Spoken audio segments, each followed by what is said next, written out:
Guys, good morning. Shoutout sa lahat na nag-subscribe sa akin. Lagi tayong magdadasal.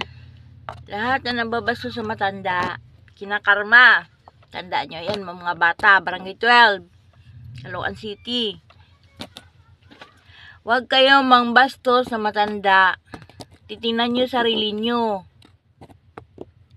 Alagaan nyo sarili nyo, magdasal kayo para balang araw asinso kayo. Yun ang ma-advise ko sa inyo. Ang dami-dami nyo na. May tusok sa ilong. Yun. Pinagdadasal ko kayo lahat, di ba? Sabi ko sa inyo, huwag kayong mabasa sa matanda. Magdasal kayo. Huwag kayong magbisyo ng hindi maganda. Balang araw yung mga anak nyo, tandaan nyo.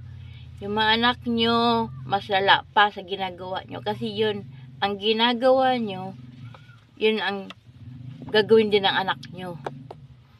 Kung masipag kayo, hindi kayo tamad, mapakapag-tayo ko ng bahay na maganda. Makabili ko ng lupa kahit rights lang.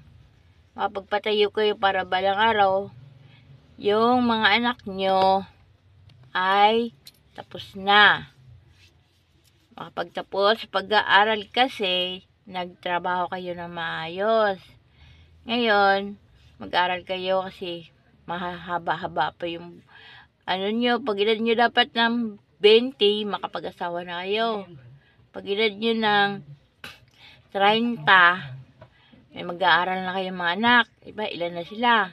Sige natin, 3 o 5. Paano nyo yung buhayin? Gusto nyo ba matutulog sa kalye? Yun. Kasi ang pag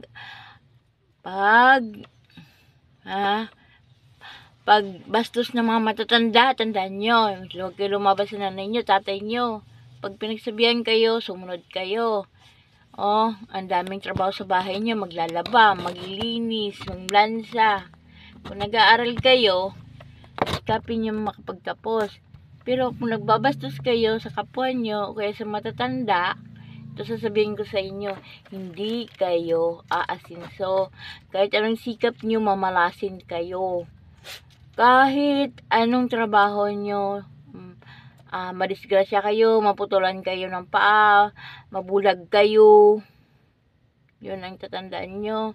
Kayong mga Barangay 12 na mga bata, maintindihan nyo yung mga sinasabi ng matatanda, na kayo dapat mag-aral, kasi sobrang dami nyo na, nambabastos kayo.